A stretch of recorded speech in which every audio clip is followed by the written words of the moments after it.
자, 제가 일부러 엠페리 쪽을 좀 천천히 여러분한테 설명을 하려고 시간을 좀 많이 좀 앞에 걸 짧게 했어요. 그래서 여러분한테 엠페리스라는 게 도대체 뭔가. 그래서 여러분 그 데이터 네트워크 쪽이 마지막 끝이 어디냐면 BGP하고 엠페리스죠. 특히 이 엠페리스 쪽은 현재 계속 기술들이 개발되고 있고 아까 보시다시피 그 SK텔레콤 쪽의 핵심망이 엠페리스 망이다. 그다음에 심지어는 만약에 나중에 SK텔레콤하고 SKB가 통합했을 때 끝까지 남을 놈 누구냐 그러면 사실 엠페리스망이 남습니다. 순수 IP망보다는. 그래서 엠페리스 기술이 굉장히 중요한 거고 해서 여러분한테 간단하게 좀 설명을 쭉 드리려고 합니다. 물론 오늘은 개요지만 다음에는 여러 가지 주제를 한꺼번에 다 모아갖고 여러분한테 설명을 드릴게요.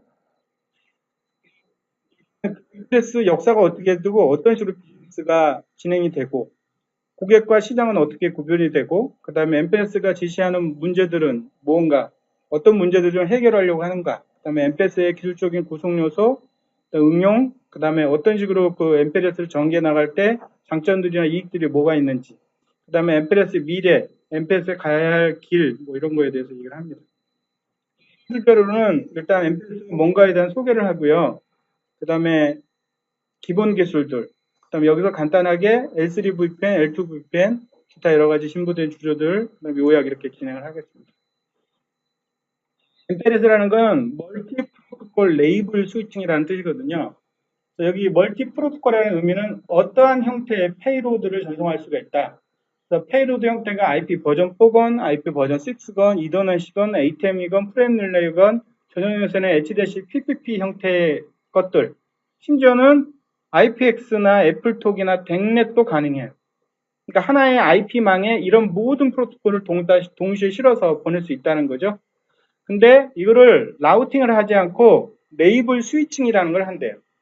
그래서 레이블이라는 걸 붙인대요. 레이블이라는 건 어떤 숫자인데 어떤 라우팅 프레스 앞에다 어떤 숫자를 이렇게 붙여놓는 거예요. 그걸 레이블이라고 불러요. 이 레이블을 통해서 라우팅하지 않고 홉 바이 홉으로 스위칭을 해요. 여기서 홉 바이 홉이 굉장히 중요한데 일반적으로 우리가 일반 라우팅 하게 되면 내가 원격지에 보낼 때 항상 그 데스티네이션 어드레스를 가지고 홉 바이 홉으로 이렇게 가잖아요. 근데 레이블은 인접 라우터의 레이블이에요. 그러니까 목적지 레이블이 아니라 인접 라우터의 레이블이에요. 그래서 인접 라우터한테만 주면 그 인접 라우터가 또다시 인접 라우터 이런 식으로 계속 진행이 되는 거예요. 그래서 데스티네이션 방식하고 좀 틀려요. 일반 IP에. 그러니까 얘는 관심이 옆에 놈한테만 보내면 돼. 그 이후에 보내는 거 네가 알아서 책임지라는 거예요. 그 다음에 스위칭을 한대요. 물론 IP 버전 4의 라우팅 테이블을 질의를 하지만 그걸 가지고 라우팅을 증기하는 건 아니고 아까 얘기했던 그 레이블이라는 걸 통해 갖고 그걸 통해서 스위칭 작업을 한대요. 그래서 이게 MPLS입니다. 그럼 궁극적으로 이거는 뭐예요? 하나의 IP망에서 거의 모든 기존에 존재하는 서비스를 다 흡수할 수 있다는 얘기가 되죠. 그래서 이제 이런 MPLS가 서비스 프로바이더의 디팩토 스탠다드가 된 이유입니다. 그래서 거의 모든 서비스 프로바이더는 MPLS를 전부 다 깔아서 하고 있습니다. 그래서 그 점들을 먼저 말씀드리면 이 MPLS는 전부 다 레이블과 관련된 얘기를 계속 진행합니다. 세 개. 일계층의 전용회선의 장점. 전용회선의 장점은 뭐였죠? 완벽한 보안성이 있고 단순하죠. 그죠? 엔드투엔드의 완벽한 서킷을 뚫어서 그 서킷을 또 항상 자기가 이용할 수 있고. 근데 문제가 뭐냐면 전용회선 같은 경우는 남하고 공유가 안 되더라. 그런 문제가 있었죠. 그래서 ATM이나 프로임 릴레이 같은 이계층 스위칭들은 뭐 PVC 형태, SVC 형태가 있지만 원래는 이제 SVC 형태로 한 거죠. 서킷 스위칭. 그래서 필요할 때 서킷을 뚫어서 서킷이라고 하는 거는 배타적으로 사용할 수 있는 어느 정도의 밴드위스 공간을 의미하거든요. 그거를 시그널을 보내서 필요할 때 내가 쓰다가 필요 없으면 남이 쓸 수 있도록 하는 거죠. 그래서 SVC 같은 경우는 잠깐 초기 시그널 셋업할 때 그 시간이 약간 걸리지만 셋업이 끝나면 전용회선과 마찬가지로 특별하게 이 어떤 데이터를 보내기 위해서 앞에다 주소를 줄 필요가 없어요. 그러니까 그 주소, 데스티네이션 소스 어드레스에 대한 오버헤드들이 좀 작죠. 3계층은 하나의 큰 트렁크를 여러 명이 동시에 공유하는 거예요. 서킷 한계는 전혀 없고 무조건 패킷에다가 소스 데스티네이션 주소를 넣어서 계속 보내죠. 그래서 이거는 굉장히 공유가 잘 되고 융통성 확장성이 굉장히 뛰어났고, 그래서 거의 모든 계층들이 지금 3계층으로 전부 향하고 있지만 엠페레스는 이 세 가지를 전부 다 통합을 할 수가 있다는 거죠. 그러니까 이 세 가지 장점을 다 가지고 있어요. 그래서 나중에 레이어 1의 전용 회선을 갖다가 수용하기 위해서 지금 엠페레스 TP라고 트랜스포트 프로파일이라는 게 있고요.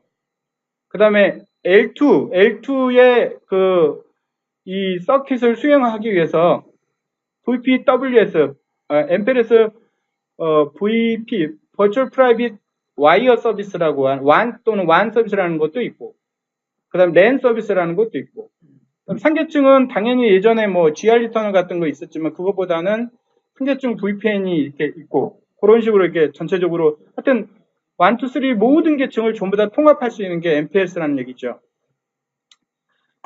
그래서 MPLS의 그 포워딩 플랜을 보면, L2의 포워딩 플랜을 보면 일단은 L2나 L3 계층의 데이터 트래픽을 전달하기 위해서 레이블이라는 걸 써요. 레이블. 아직 레이블이 뭔지는 안 나왔지만, 그래서 이 레이블화된 패킷들이 라우팅 되는 대신 스위칭을 한다. 근데 이 스위칭에 한계가 있어요. 여러분 항상 우리 스위칭하면 전 세계적으로 스위칭 되는 건 아니잖아요. 그래서 원래 대부분 스위칭 영역은 이더넷 같은 경우 하나의 브로드캐스트 도메인, 좀 VLAN 안으로 이렇게 스위칭 영역이 한정되잖아요. 그 다음에 어떤 서비스 프로바이더 그러면 서비스 프로바이더 영역으로 한정이 됩니다. 이제 이게 기본인데 레이블 스위칭도 그 MPLS는 그거를 한계를 벗어나서 우리 MPLS망하고 다른 서비스 프로바이더 MPLS망을 인터 AS라는 개념으로 또 묶을 수가 있어요. 그래서 인터넷 전체는 절대 라우팅에 의해서 가지 스위칭에 의해서 갈 수는 없지만 가능도 하다는 거예요. 그 다음에 뭐 컨트롤이나 시그널 플레이는 여전히 IP 프로토콜의 도움을 받는데 IP 프로토콜 OSPF나 아니면 ISIS의 확장된 버전을 쓰고 BGP는 뭐 MPBGP라는 걸 씁니다. 그러니까 걔네들 기능을 최대한 이용하면서 동시에 네이블을 갖다가 할당을 해서 그 네이블을 가지고 어떤 새로운 프로토콜들이 그걸 사용할 수 있도록 합니다. 비교를 좀 해보면 플랜 보면 IP 같은 경우는 목적지 기반이죠. 그래서 컨트롤 플랜을 통해서 그러니까 라우팅 프로토콜에 의해서 립이 만들어지죠. 그 다음에 이걸 기반으로 해서 CEF까지 가면 포워딩 인포메이션 베이스가 만들어지고 TTL 지원하고요. 이더넷 같은 경우는 목적지 기반인데 얘하고 얘는 차이가 굉장히 틀리죠. 이 목적지는 인터넷 와이드의 목적지지만 이더넷은 하나의 VLAN 또는 하나의 브로드캐스트 도메인 내의 목적지죠. 그 다음에 그 목적지 주소도 IP를 통해서 배운 건 아니고 그냥 그 데이터 플랜에서 직접 배운 거예요. 스위칭 테이블이죠. 맥어데스 테이블에서 보는 거여서 수용료를 만들어내는 건 맥어데스 테이블이고 TTL 지원하지 않고. 엠플리어스는 레이블 기반이에요. 레이블 기반.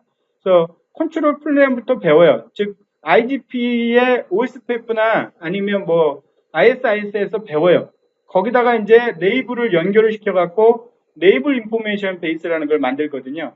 이걸 통해서 이 레이블 인포메이션 베이스가 CF 통해서 포워딩 인포메이션 베이스가 만들어지고 또 그걸 통해서 이걸 통해서 포워딩하게 되는 겁니다. 얘도 마찬가지 TTL 지원하고요. IP는 라우팅 프로토콜을 이용해서 컨트롤 패널에 제어 신호들이 왔다 갔다 하고 라우팅 정보 교환하죠. 이더넷은 이더넷 룹 방지 이야기한 STP라든지 기타 여러 가지 신호 프로토콜들이 있죠. 그다음에 MPLS는 일단은 라우팅 프로토콜을 일부 이용합니다. 그래서 누굴 이용하냐면 세 가지를 이용합니다. 그 MPLS 망 내에 IGP 처리를 하기 위해서는 OSPF하고 ISIS를 이용하고요.